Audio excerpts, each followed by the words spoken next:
much as make those places, those particular places where his story is anchored, particularly powerful symbols of the nation, rather than simply holy spots. And those were those two places I spoke of, Croagh Patrick and Lough Derg.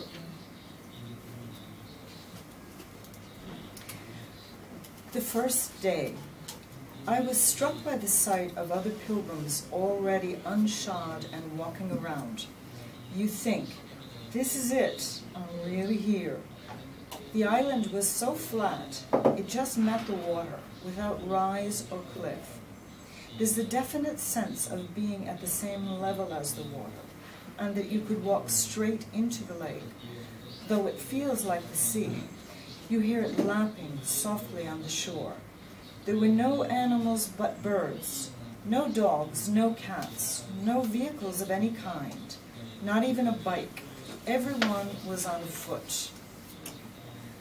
I went straight to the reception office and presented my ticket. They greeted us all and then said to everyone, "Okay, let us show you to your dormitory." And they led us to our little cells, each with a set of bunk beds. A woman gave me a sheet and a pillow and told me to take off my shoes and make up my bed. "You can leave your things there because you won't be coming back to the room until tomorrow night," she told me. "So if you have a little pack you would like to take with you, then you can put it into a little cubbyhole in the room next to the break room, or the pausita room. So you take off your shoes and you make up your bed and gather the things that you feel you're going to need till the night of the second day, which would be 36 hours later."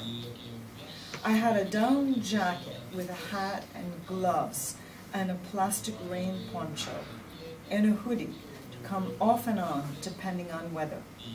I had a book for my pocket, and that was it. They show you where to find bathrooms, baños, and so on. But I was thinking about that little bed that I wasn't going to see for such a long time. Then you go downstairs and you are given a set of instructions and an itinerary, the stations and prayers that go with them. They remind you that you can have your toast and tea at 5 o'clock, or if not, after services around 8 o'clock. But if you miss that, there's no other chance for food. Very shortly after that, I went to my first service in the Basilica at 12 noon. Everyone goes to the services. There's really nothing else to do. So you see everybody from the 2 days, the ones who had spent a sleepless night and were into their second day, and we who had just arrived that morning. There were only around 70 or so of us pilgrims, as there were no organized groups that day. The service lasted about an hour. Prayers, the rosary, and a welcome to the new arrivals. They encouraged us in our pilgrimage and told us what we were embarking upon, the spiritual side of it, which would be a struggle, like the physical. I couldn't help looking at the ones who had been there overnight, who looked very tired and bedraggled. That religious language and atmosphere was always there. We were always addressed as pilgrims, and you constantly saw and heard priests and the musical leaders. They are on this island with you. Although they're not doing the pilgrimage, they are in some measure involved in your journey, your suffering. I was thinking that it couldn't be easy for them, because they're on that island, and there's no normal life there. There's a feeling of sadness on Lough Derg, to me. And maybe you always get this when things are profound. Maybe it's the extreme, deep, emotional experience, one that marks occasions in life like weddings and funerals, something that is taking you out of the ordinary. Then you go out and begin to do the stations, the rock beds. They are right there, but it's a small area, much smaller than I had expected. There are a few hillocks, rises, actually quite beautiful. But the stones are sharp, and you're afraid to step on them. You're not wearing shoes, but you can't avoid them. They're a bit pointed, and you walk gingerly, carefully. They are not razor sharp, but smooth, slippery by the pilgrims' feet, the pilgrims who have come before you over the centuries. People's feet didn't seem to be pierced by the rocks, but they did turn ankles and fall, and that's where injuries come. I watched other people and did what they did the way they did it. People were not speaking to each other, so you heard the sound of the shore and the birds. Going round the beds, you are absorbed, making sure you get the whole pattern of prayers completed. They tell you not to walk on the beds or near the shore at night. The island is otherwise open and you are allowed to wander about. You do the stations maybe an hour and a half or so at a time, the prayers for the beds, and other things like standing by the cross or circling the basilica, saying a whole mountain of prayers. In between, you might rest, sit on a bench. Benches are all over the place. I met people on benches. They were very tired and said it was really hard. They told me different things about themselves, why they were there. Around 5 o'clock, everyone was in the cafeteria for tea and toast, drinking lots of tea to keep warm. It was very cold, even though it was August. People told me that they were forcing themselves to eat a lot of tea, of toast, or oaten cakes. But there was one woman who just couldn't eat. She was too nauseous. Then there was an 8 o'clock service, after which the priest told the group from the day before that they could now go to their beds. And off they went, and you wanted to kill them. You were so envious. So there we were in the basilica, our group alone. We had an African priest, a wonderful, funny young guy, a charmer. He said, "I just dread addressing you. I'm so scared." And the doors closed to the basilica. He said, "Because you don't want to be here right now. You are a hard audience. You want to be in your beds. You want something to eat. And here I am telling you about the hard thing you're embracing." The priest eventually left, and we took our first break in the break room. There were newspapers there, benches, and picnic tables, boiling hot water and drinking water. You'd be so cold that you'd drink the hot water. It felt good going down, but then you'd discover that you had burnt your lips and mouth. Then it was back into the church, but with no priest, because from then on, everything was led by the lay people, like the singers. There was one beautiful singer, a girl, who led chants and hymns in Latin, in the English language, and in the Irish language, all through the night. You have the music book in front of you, and you can sing if you like, as many did. They found a volunteer from among us pilgrims to read responses for the Stations of the Cross, a veteran pilgrim. I was the only first-timer.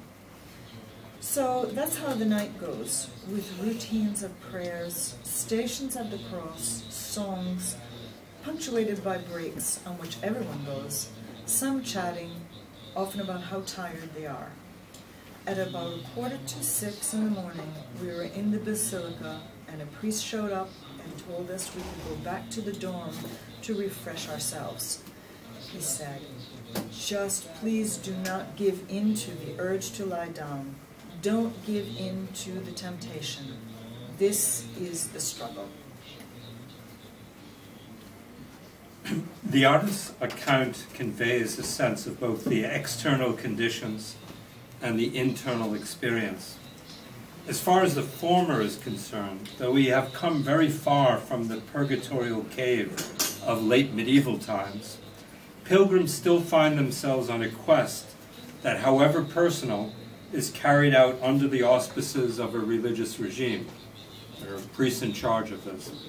Indeed, the presence of that regime is far greater than in former times, from the moment one sets foot on the shore and checks in to the hours spent in prayer, song, or listening in the basilica. Augustinian rule had ended with the closure of the pilgrimage site due to abuses in 1497 by papal order, when the site of the pilgrimage was moved from Saints Island to Station Island, there's another small island next to it, purportedly where there was a more authentic cave. The pilgrimage continued even through the suppression under English Protestant rule, which included the destruction of all the buildings on the site by Protestant Bishop Spottiswoode in 1632. The Franciscans took over at this point and began the process of Tridentine reform that might be described from another perspective as yet another attempt by an external continental regime to capture and channel local religious practice in order to empower their own institutions. So you had the Augustinians coming in the 12th century, and then 400 years later, the Tridentine reform, redoing it. Their version of the pilgrimage included the imposition of a very precise set of collective devotional practices for the pilgrims, which by then required no fewer than 10 days, so you got off easy, 10 days of highly regulated, shoeless, prayerful passages around the beds. The patrician identity of the site had also been diluted by the association of those beds with other Irish saints. They put names of all kinds of saints everywhere. And the pilgrims were made to hear a number of apparently emotional sermons.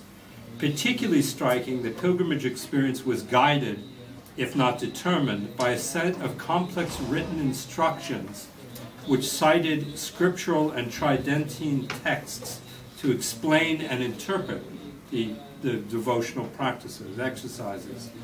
The descent into the cave, though still a climactic moment, was now contextualized in days of instructed devotional exercises, and thus, in a sense, reduced to one of many things that you were doing there.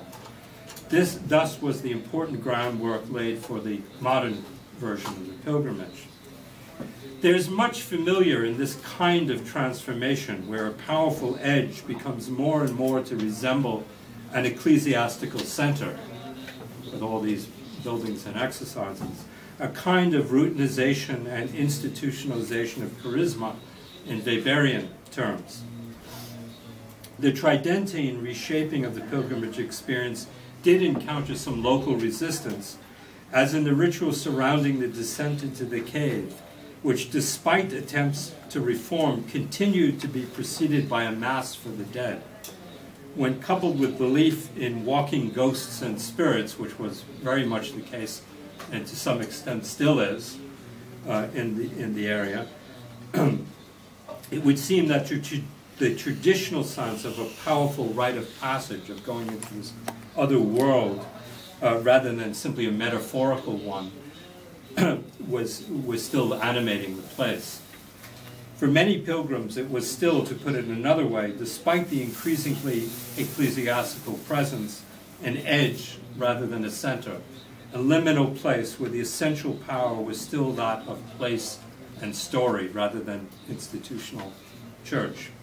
Such necessarily fragmentary evidence from very different sources suggests that there were important changes in character and meaning of the pilgrimage through that whole early modern era.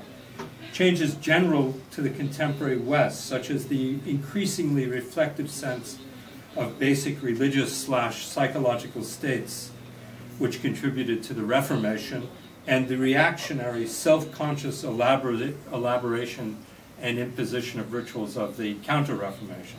You can see that all happening on this site, the entire history of Christianity. Otherworldly visions may have slowly given way to a more interiorized sense of sin, penance, and absolution, albeit with no abatement of the popular folk sense of a powerful place and magical cures. It was perhaps also the case that with the discovery of the New World, including where we're sitting, and the ensuing altered sense of physical and moral geography, that these islands in an Irish lake no longer seemed as liminal, no longer were at the edge of the world, where they had been from the medieval point of view. That opposition between worlds had been replaced, however, by another, between Catholic and Protestant, giving these rituals that so distinguish the former from the latter a new poignancy, and nowhere more in Europe more so than in subjugated Catholic Ireland. So it becomes this distinctively Catholic thing, surrounded by Protestant rulers. Another sort of national purgatory could be performed at that of St. Patrick, linking now the individual penitent to a growing sense of national identity through loss and suffering.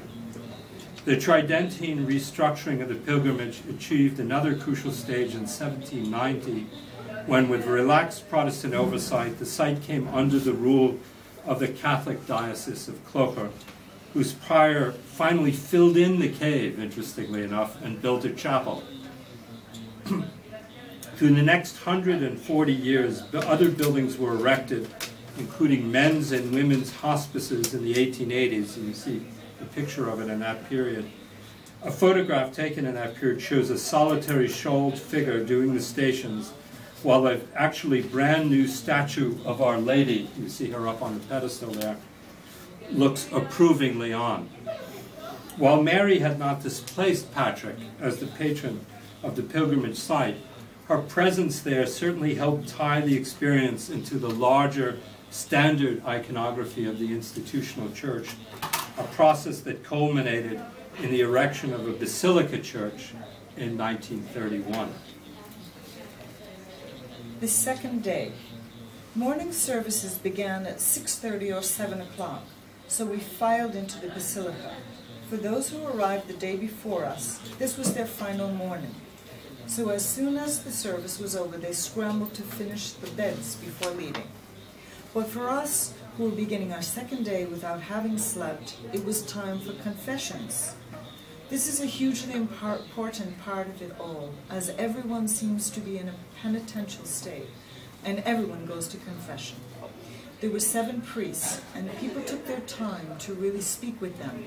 You were face to face, not in a confessional, so it looked like sincere, deep conversation, and for some it seemed they were really taking the opportunity for a long, obviously emotional talk.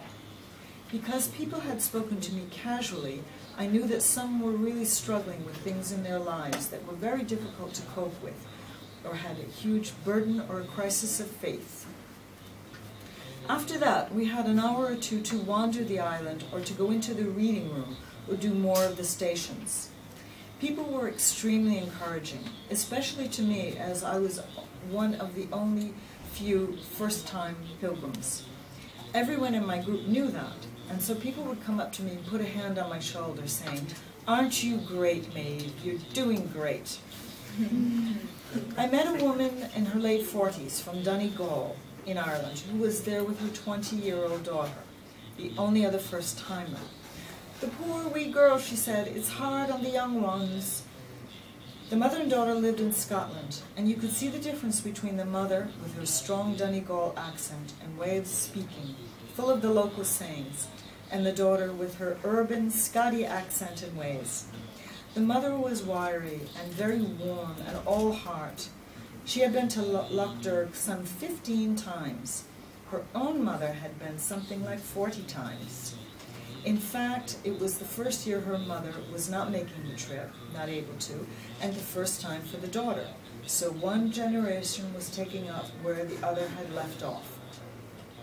But it wasn't going well with the young one, who was finding it very hard going, and was by far the most verbally miserable of any of us, probably because she had a protective mother with her.